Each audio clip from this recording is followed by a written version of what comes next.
Ladies and gentlemen, welcome back to the Bills Bunker. Some of you may or may not know my fellow guest this week. He's on the Bills Bunker live show with me every Tuesday. It's on Built in Buffalo's YouTube channel as well. Want to introduce yourself? Hey, Rich, Akeem Richens. If you don't know me by now, get to know me. Built in Buffalo, Bill's Bunker. Shout out Jacob, man. Friday Night Live. He hit me up last second, like, yo, hey, Rich, what you doing tonight? You want to go live? And I'm like, shit, bro, hell yeah, let's do it. So we here. What's going on, Jacob? Not too much. Nowhere I'd rather be on a Friday night than right here, right now. Let's get into it. Let's go. Welcome to the show, Jason. How's it going? So we're gonna talk Friday night forecast, and no, we're not forecasting the weather. We're forecasting our return to Arizona this week against the San Francisco 49ers. The Bills return to Arizona, and it's not a place that's been too friendly to us this year. Let's uh let's show the clip. Let's get it out of the way. Let's get it out. Jordan Poyer came in late. He's got Micah Hyde on it. Yep, that's a problem. And we saw that again last week. I'm gonna show another clip.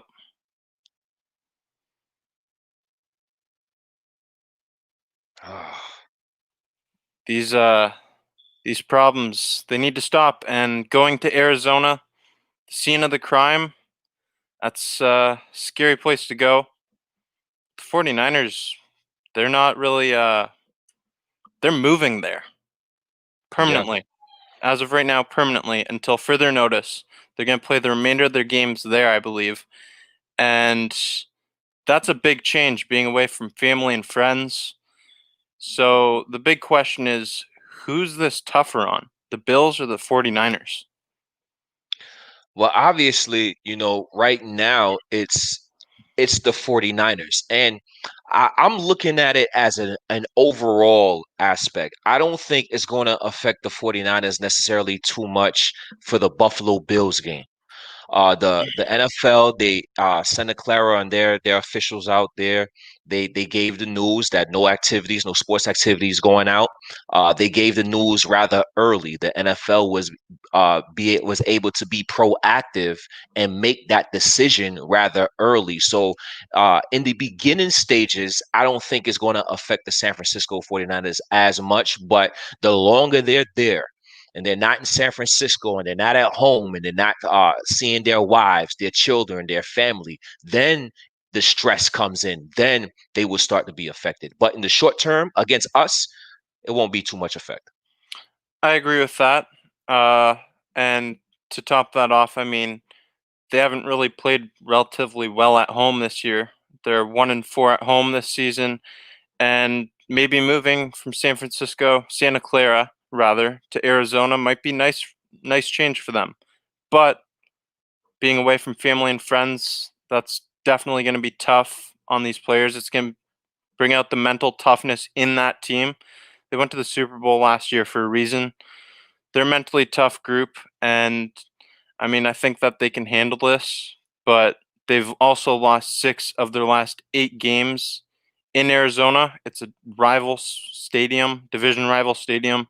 So that's kind of like if we were to play in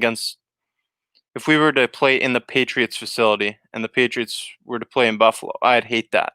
Right, right. I would too. I would too. And it's not easy. It's not easy for the San Francisco 49ers at all. You're not playing at home, and the home that you're going to, you don't win games there. So it gotta be it's definitely some mental hurdles that the San Francisco 49ers is going to have to overcome. It's going to be a lot. And just as Jason says, I feel like that's going to push them even harder to play. Yeah, I agree. And that I think that's about the 49ers, but that can be said about the Bills too, going back into the place where that horrible dagger through the heart happened. The horrific, yes, the horrific dagger through the heart. But again, we can also take this as redemption. We have an opportunity to redeem ourselves on the same field we lost to a couple weeks ago. It's almost like God is looking over us and saying, "Hey, y'all want to redeem yourselves? This is the opportunity." Yeah, and also Could you imagine going 3-1 against what is supposed to be the best division in NFL right now?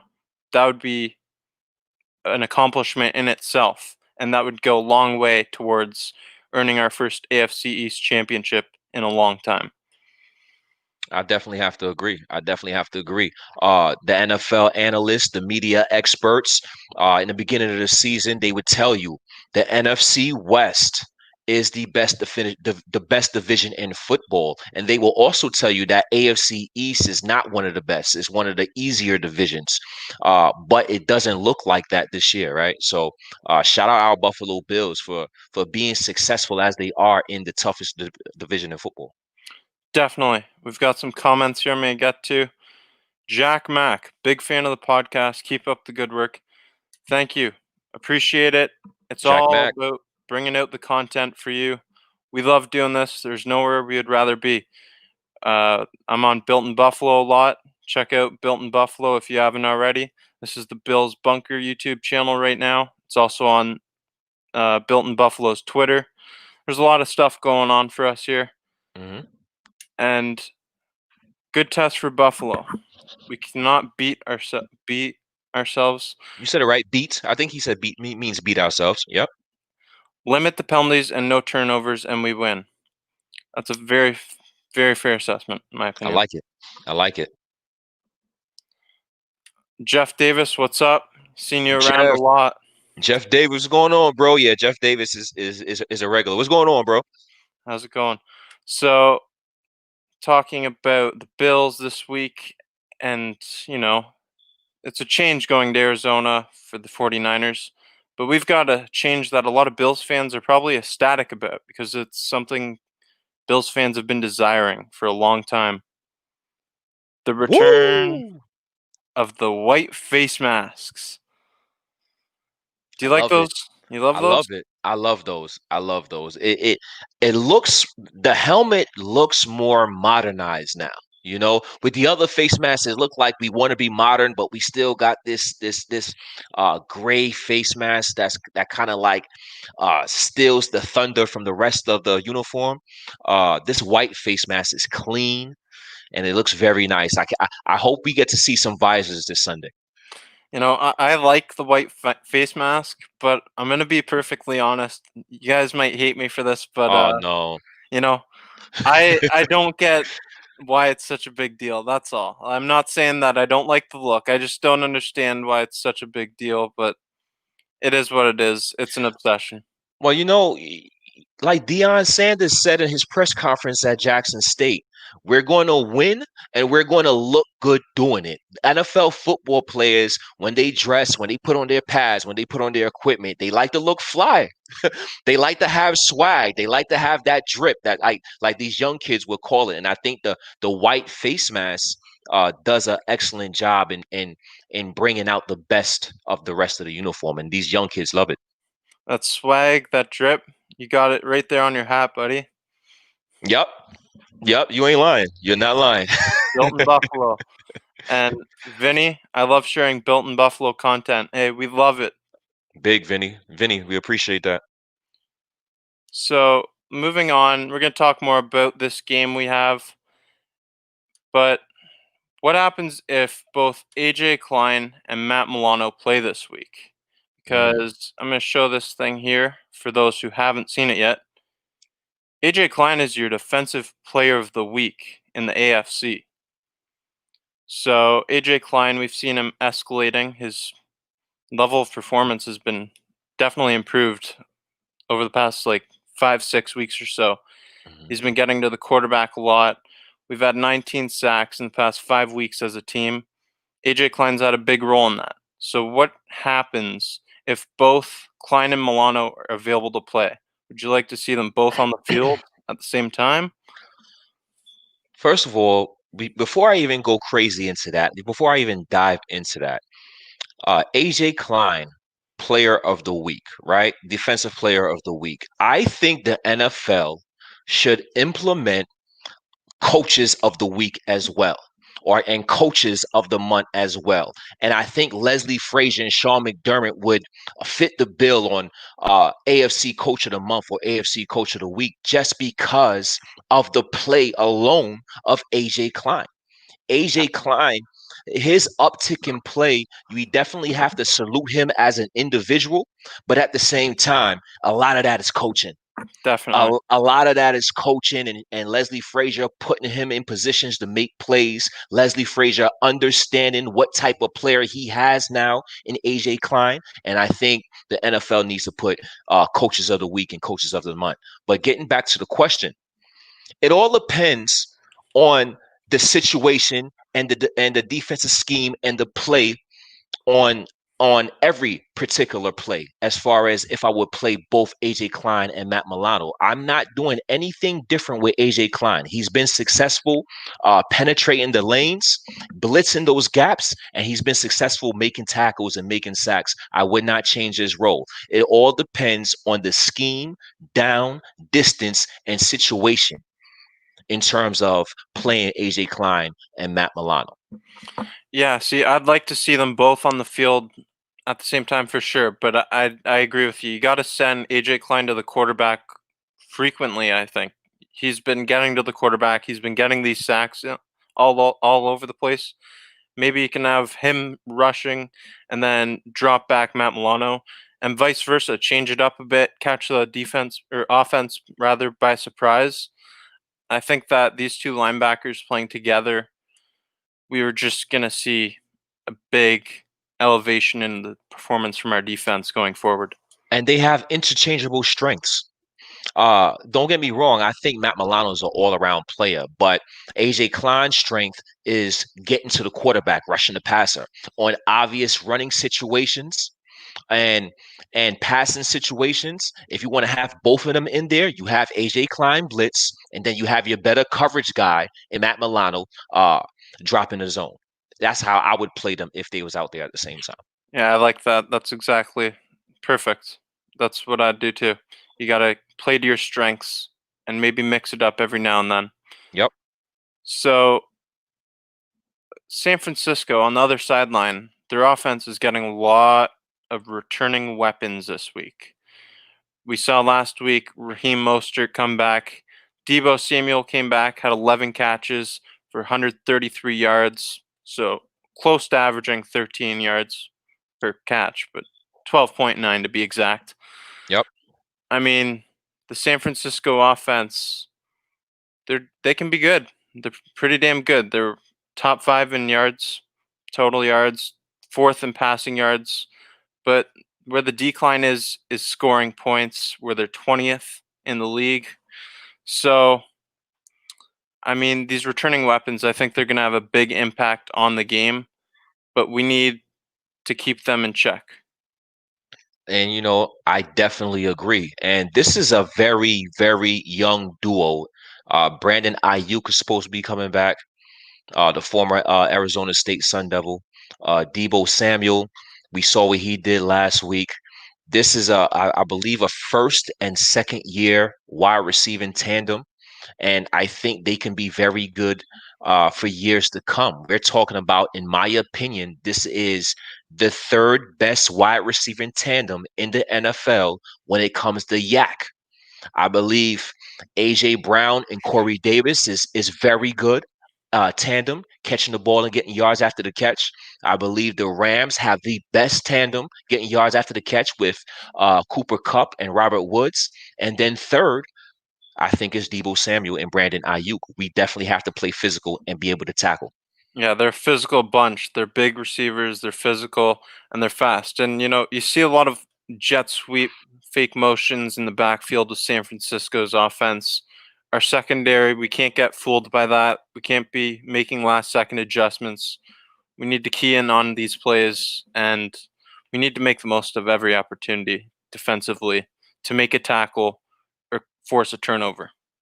I definitely agree. So, talking about these returning weapons, there's been someone who's been there for most of the season at quarterback. His play hasn't been the best, but he's a backup. You can't expect him to do too much.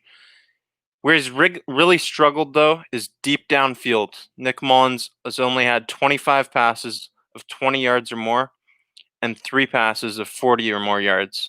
And I'm just going to show Josh Allen's stats for these categories to compare. Mm-hmm. 42 passes of 20 plus yards and 6 of 40 plus yards. So he's almost doubling them up in both categories. Nick Mullins also has 6 touchdown passes to 7 interceptions. We just got to keep this guy in check. I definitely agree. We have to. There's this terminology used a lot when we talk about athletic quarterbacks, running quarterbacks. Lamar Jackson, Josh Allen before this year.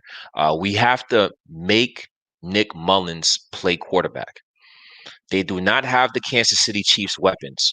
Josh Norman and Tre'Davious White, Teron Johnson, they do not have to stand 10 yards behind the line of scrimmage to give that blanket. Brandon Ayuk and Debo Samuel, they're 4 or 5 guys. They have good speed, but not elite speed. We should be playing up on the line of scrimmage with our cornerbacks. We should be jamming. We should be playing a lot of that, and we should be going all in on the run. And we should make Nick Mullins beat us just because of those stats you just alluded to. Perfect. Make the quarterback beat us. Make the backup beat us. If we can keep Mostert, what's the other guy's name? The other running back? They got McKinnon, they got McKinnon. Yeah. Mostert, they got Justin Wilson Jr. They See, got some weapons. McKinnon. Yeah, McKinnon. He's a good running back too. I have him on my fantasy team. Might have to release him though. I mean, Mostert is what's really scary. His speed going up the sideline. He's don't want him to do what he did to Green Bay to us this week. That's exactly right. That's exactly right. Because if he gets to the next level, it's a possibility he might go. Definitely. Jason with a comment. I love that y'all are not biased. Yeah, we're not biased. We keep it as real as it can. We talk about both sides because the 49ers are a damn good football team. They've just been dealing with a lot of adversity. Think about what the 49ers have been through. All the injuries that they had to withstand, all the C words and going on IR. This team is 5-6 throughout all of that, and still is in a prime position to make a playoff spot. So you gotta salute the job that their coaching staff has been doing. And at the beginning of the season, I made a video on the Built in Buffalo YouTube channel. I predicted I didn't predict. I said who I thought would be the toughest opponent for the Bills in 2020, and this was before all the injuries. I said San Francisco, even more so than Kansas City, because Kansas City's offense is great, but the defense is where it's going to be really challenging for our offense to beat them. And the 49ers offense also has a lot of weapons. I just thought that the matchup with Kansas City was more favorable than the one with San Francisco at the time. Really? That's what I thought. But right now, I'd obviously rather play San Francisco. So back to showing this little stat I had here. Mm-hmm. Josh Allen's 42 passes of 20 or more yards and 6 passes of 40 or more yards. This is great because the 49ers have allowed 8 completed passes of 40 yards downfield, the 5th most in the NFL. And that's good to see if you're a Buffalo Bills fan. But at the same time, we cannot forget Richard Sherman just came back. He came back from injury. They're starting to get guys back. They're starting to get certain guys healthier. So the stats can be misleading because of the injuries that they had. Nevertheless, we still should try to take advantage where we could see fit. We got to capitalize. And Richard Sherman, he's been dealing with injury this year as well. Mm-hmm. Test him deep with Diggs. You got to test him deep, and I think Diggs can exploit a lot this week. Diggs had that big 41-yard reception in the playoff game last year against them for a touchdown. It was over Witherspoon. Mm-hmm. So let's get into some bunker bets. This is a segment we do every Tuesday night on both Built in Buffalo and Bill's Bunker YouTube channels. Yep. So I just want to start off by saying that, did you know the 49ers are 1-point favorites for this game? Really? Yes, so just No. yep. They're Bills are favorites. underdogs. Bills are underdogs in this That's game. that is interesting. So, No crowd, not even playing in San Francisco, and they're still the favorites. yep. The disrespect. So this is my hint to you guys watching. Smash the money line for the Buffalo Bills this week. If Yes. if I'm wrong, you can come back to me and give me your thoughts. No, this is a perfect week to smash that money line. If you want to come up a little bit in your finances, this is a bet that I'd be willing to take. Definitely. So we're gonna do some over unders. So over or under 3 sacks for Buffalo this week. Over. I believe the Buffalo Bills defense, we're going to disguise some things. We're going to confuse some players on the offense line. They may have some mishaps and in communication, and we're going to, in my opinion, hopefully we smother Nick Mullins into at least 4 or 5 sacks. I predicted on the Bills Bunker show on Tuesday that we'd have 4 sacks. I'm going to stick with that. I think Jerry Hughes is going to come off the edge, and our interior offensive or defensive line, I believe Ed Oliver is going to get a sack this week as well. Big Ed, he was starting to come alive last week. You can count on that. We got some comments in here from a Niners fan, C. Robbins. Niners fans are invading our shows the past couple times. And I love it. And I love it. Shout out San Francisco 49ers fans. Again, we are not biased. We show respect to your team if your team deserves that respect. And San Francisco does deserve respect, not only from us, but everybody around the National Football League. We appreciate you, Robbins. Definitely. And he says he believes the Bills can take advantage of the weak offensive line. And I hope so. he's talking about their injuries as well. So next over under for this game, over or under 47 total points. Ooh, this right here is interesting. You know, if I was playing blackjack right now, and the dealer would ask if if you want him to hit me or stay, I would stay. And the reason why I would stay is because I believe the score is going to be around 27-20 Buffalo, 30-17 Buffalo. I have it about 47 points.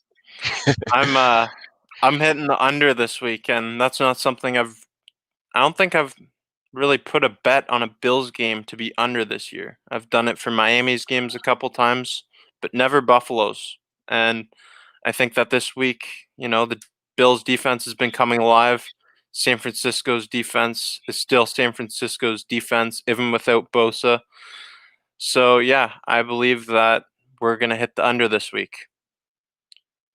Nice. So, we're doing the Friday night forecast for this upcoming week's game. Jason says over 47 points. Okay, Jason. I'm not mad at it at all. If it's over, as long as it's us with a victory, I'm satisfied. Big dubs. So Big dubs. let's get into this. Let's do a little free agency forecast for this upcoming season. We're going to talk some free agents from both San Francisco and Buffalo, and if we would want them on our team or not, and maybe we could do where we could see this player going to for the Buffalo Bills. So the Bills players that are upcoming free agents, we can say if we want them back or not, and where else we could see them fitting in. Nice. So Richard Sherman's the first guy. Would you like to bring Richard Sherman to Buffalo next year? You know what? Yes, I would. Because the Buffalo Bills, Sean McDermott, Brandon Beane, they've been here going on their 4th year. So I'm starting to notice a trend. And the trend is we go out in the offseason and sign a veteran number 2 cornerback. And why not this year, 2021, it be Richard Sherman? So yes, I would like for us, if we could, of course, money and salary cap situations play a pivotal role, but definitely would love Richard Sherman coming to Buffalo and pairing up with Tre'Davious White in the future. That would be a nice pairing. I'd love to bring in Richard Sherman, and I believe he'd kind of play the role that Josh Norman was supposed to, but at a higher level. Yes. Richard Sherman, he brings that fire and intensity every game. You know it's going to happen. I'd love to have Richard Sherman on this team, and for a secondary that needs more depth, we've seen it multiple times this year. I mean, Dane Jackson's on the come up, but can't count on that. We need more depth to be. Exactly. And you know what? While we here, shout out Josh Norman. Shout out Josh Norman and what he's doing off the field. We Definitely. wish and we hope his contributions off the field will start to match his contributions on the field. Yeah, I saw what he's doing on his Instagram. If you haven't seen it already, check it out. He's giving back to the community. Just got here. Just got here. His tea is still hot. And he's doing a lot for the Buffalo Bills community, man. I gotta love that. Respect it. How about this guy? Jordan Reed, the tight end from San Francisco 49ers. So this is really interesting right here. If I was another fan on another fan base, I would say hell no to Jordan Reed. Jordan Reed has injury history twice or three times longer than Matt Milano's, and we talk about Matt Milano like he's hurt a lot. So because of that, and I think of his injury history, I'm like, hell no. But when I take another step back and I really think about the Buffalo Bills organization, I say, the Buffalo Bills are the Phoenix Suns of the NFL. We do a good job in taking care of players that have injury history. We've seen it with Kevin Johnson. We see it with a lot of other guys. And Jordan Reed can probably come to Buffalo and continue the resurrection of his career because we have the best medical staff in the NFL. I loved what I saw from Jordan Reed back with Washington. I think that this would be a great signing for the Bills, and this signing could also help the development of Dawson Knox in a big way. Dawson Knox, we've had high expectations for him, but they just haven't come to fruition at all. Jordan Reed, he can contribute for our team offensively and as a mentor to a young tight end that I believe can still emerge in the league. Yep. So we got some comments here. C. Robbins, Bills have a shot at getting Sherman. I hope so. I think we don't have too much money right now. We have about $5 million on our salary cap. We definitely going to have to do some shuffling around in the off season. We're going to see where the salary cap number is going to be at, and I'm just glad that we have Brandon Beane as a general manager. Big baller. So we've got some more players to get into. We're going to talk about the Bills and if we would like to re-sign them or not, and where else we can see them fitting in. But if you haven't already, make sure you smash that like button, hit the notification bell. You'll be notified every time we're live here. Got some more content coming out. And if you haven't seen the other videos on this channel, there's a lot of comedic stuff. There's my reaction to the D Hopkins play. That's pretty funny. Not that I want to watch it. It is funny. I don't want to watch it. I'd rather listen than watch. So let's get into our Bills here. Yep. First guy, Andre Roberts. So Andre Roberts has brought a stability to the special teams unit that I have never seen from the Buffalo Bills special teams unit. This guy is a no-brainer. Shout out Jay Spence the King.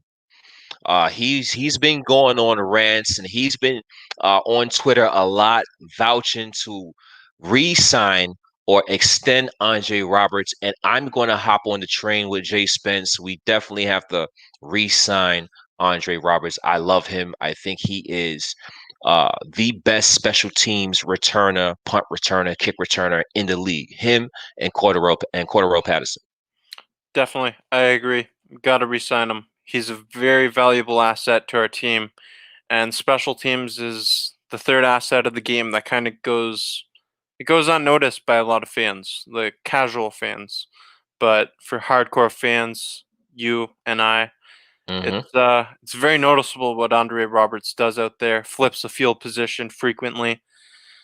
So yeah, I think we have to re-sign Andre Roberts for sure. Agreed. How about Daryl Williams? Daryl Williams, right tackle. I haven't heard his name that much at all this season. And for me, when I don't hear offensive lineman's name, that's usually good news. When you hear offensive lineman's name, like they're part of the stat sheet, that is a problem. And I think Daryl Williams has done a tremendous job.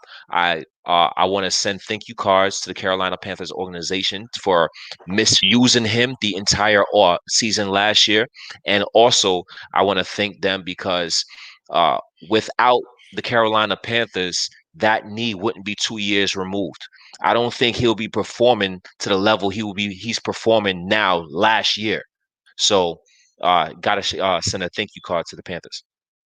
Jeff Davis, absolutely. Just don't want to be the same deal that we had with Quentin Spain.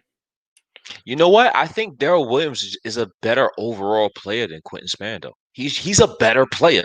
I do This too. guy is 2 years removed from second team All Pro. Yeah, he's a very skilled player. I like him at the tackle position a lot. He's got perfect height for it. The way he gets back there on pass protection, I love it.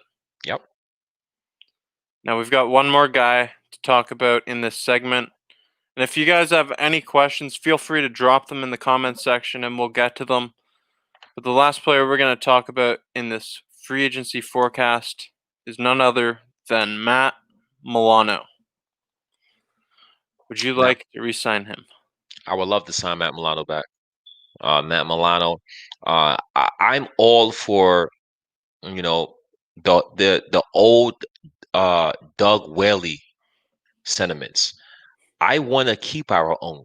If you performing well, you are one of our core players, and I want to keep our own. Uh, when you get rid of good football players, or when you let good football players go, your team is going to take a hit. And Matt Milano is an excellent football player. Uh, definitely going to have to get the schematics with the contract down. That's where it gets touchy. Where do Matt Milano see himself at dollar figure wise? And if we can come to an agreement, meaning Milano and the organization, I would love to have him back. Yeah, I think it's a no-brainer. You got to try to re-sign Matt Milano. He's a core piece in my eyes on this team. Definitely for the defense. He's just when he's healthy, he's all over the field. He's always making plays. To me, he's usually the most noticeable guy on our defense, and like he's valuable. His pass protection is a great asset to have from a linebacker, Mhm.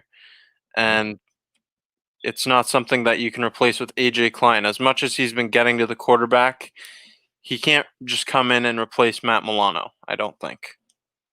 I agree. AJ Klein is a very reliable backup linebacker. Very good depth piece to have. He is not a guy we want to start for 16 games in the season. Absolutely. I agree. And with that, that's the end of that segment. And I think unless we got any last questions here, I think that's all. We have one more question here. How do we cut down the injury with Milano? You know what? Football is a combat sport. Football is a physical sport. The medical staff that we have is amongst the best in the NFL. I feel it is the best in the NFL, but at the end of the day, once the players get on the field, we can't hold their hands. So the only thing we can do is make sure that they have their preparation together in the off season, make sure they're stretching, make sure they're working out, make sure they're developing those muscles. And I think our staff does a good job with that. And that's the only thing we can do. And we can hope for the best once these players get on the field. Yeah, it's everybody's different. You got to train yourself really, and like you said, you can't be holding their hands when they're on the field. Stuff happens, freak accidents happen. The best you can do as an organization really is just like load management, but you're not going to sit your best player every second game or something. You Right. can give them off days in practices, veteran rest days, for example, but that's about it really. That's all you Yep. can do. It's football. So, on that note, that's all I've got for you on this show. It's been great having A Rich on. And if you haven't already checked it out, make sure you check out our Bills Bunker live show on the Built in Buffalo YouTube channel every Tuesday night. Goes on a Spotify podcast the next day. Check out our Spotify on Built in Buffalo. It's pretty sick. I got to check it out too, apparently. So, hey, Rich, is there any closing statements you'd like to say here? Yeah, man, Jacob. First of all, I really love this whole look. I love the background.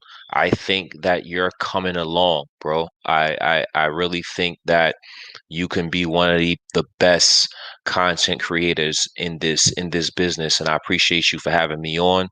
We're gonna keep working. We're gonna keep grinding. We're gonna stay consistently consistent. Give the people what they want and what they love. And Tuesday, once again, we will be back. Bill's Bunker will be back once again. Myself, our host Jacob, and I appreciate you. Thank you for all the listeners and all the people that joined our live today. Thank you. Appreciate those kind words. They mean a lot. You know, your content's great. You're a really good talker. I gotta step it up a bit, but I'm getting there. I'm coming along, like you said. So, for all those who've been watching, thank you. Hit that like button, smash the notification bell, and catch us next Tuesday on the Bills Bunker Built in Buffalo live show. Until then,